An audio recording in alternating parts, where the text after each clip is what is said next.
আপনার বিয়ের সূচনাটা হচ্ছে জেনা দিয়ে, আপনার বিয়ের সূচনাটা হচ্ছে গুনাহ দিয়ে, আপনার বিয়ের সূচনাটা হচ্ছে অবৈধভাবে। তাহলে আপনি বিয়ে করছেন, তাহলে আল্লাহ সুবহানাহু ওয়া তাআলা আপনাকে কেমন করে বারাকা দিবেন, কেমন করে আপনার জীবন পরিবর্তন করবেন, কেমন করে আপনার সুখের মধ্যে রাখবেন আমাকে বলেন। কেমন করে আপনাকে রাখবে বলেন?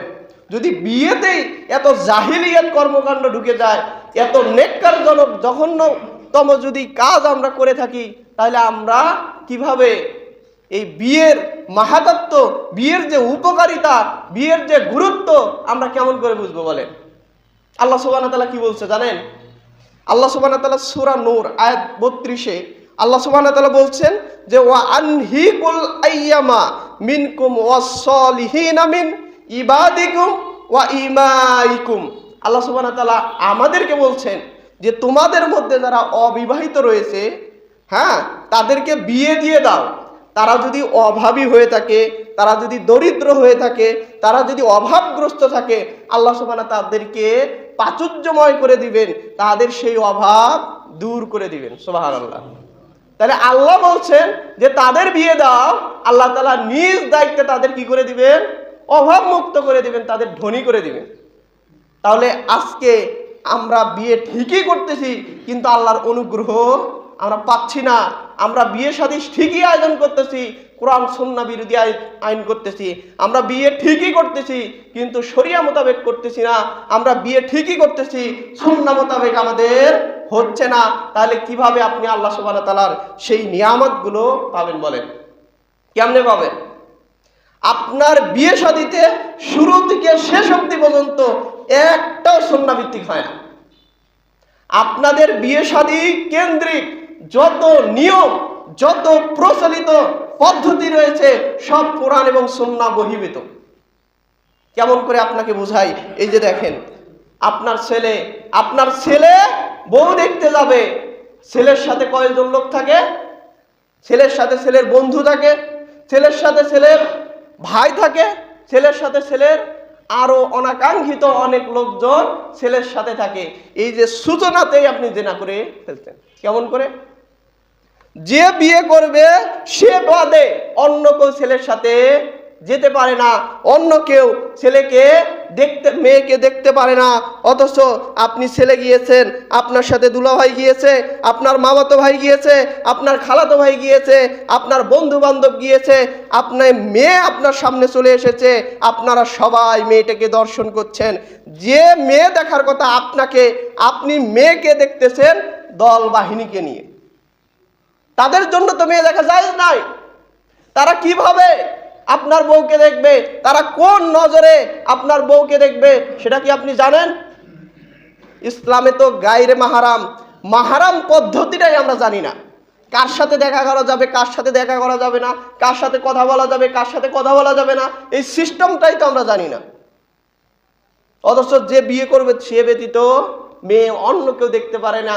ইভেন ছেলের বাবাও মেয়েকে দেখতে পারে না। একান্তভাবে শুধু ছেলেই মেয়েকে দেখবে, তাছাড়া অন্য কেউ দেখবে না। দেখেন, সূচনাতেই ভুল। যেখানে কোরআন সুন্নাহ বলতেছে যে ছেলে দেখবে, জাস্ট অনলি ওয়ান ছেলে দেখবে, সেখানে আমরা ক্যাডার বাহিনী, দল বাহিনী নিয়ে যাওয়া মেয়েকে দেখে আসতেছি।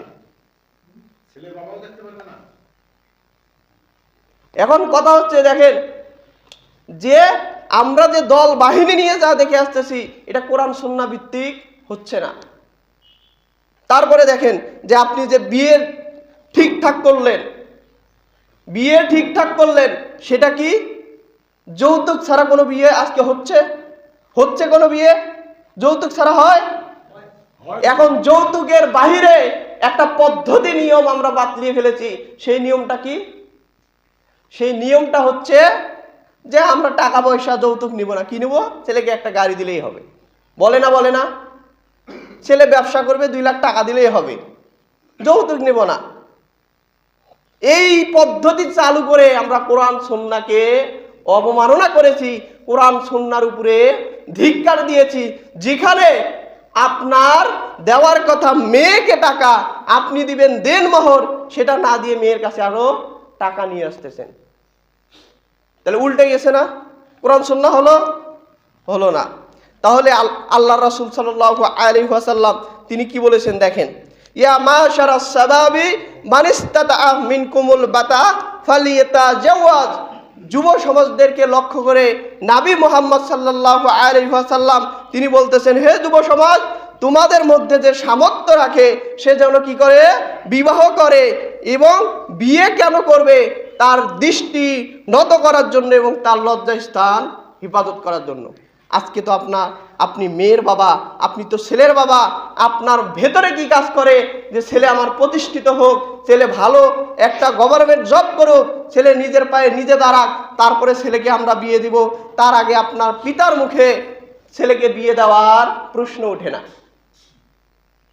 অথচ এই ছেলে কত অন্যায় করবে, এই অন্যায়ের ভাগীদার আপনার বাবাকে নিতে হবে।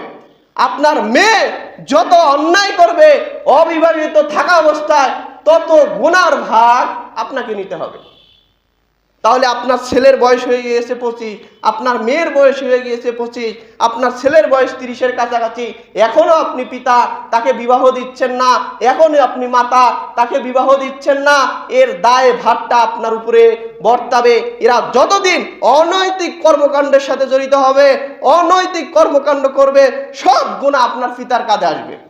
আপনি যদি পিতা মরে যান, এই গুনাহ আপনার কবর অবধি পর্যন্ত যাবে। আপনি পিতাও যদি কিয়ামতের দিন দাঁড়ান, আপনার কিয়ামতের দিনও আপনার সেই গুনার ভাগ নিতে হবে। এই গুনাহ আপনি ছাড় পাবেন না।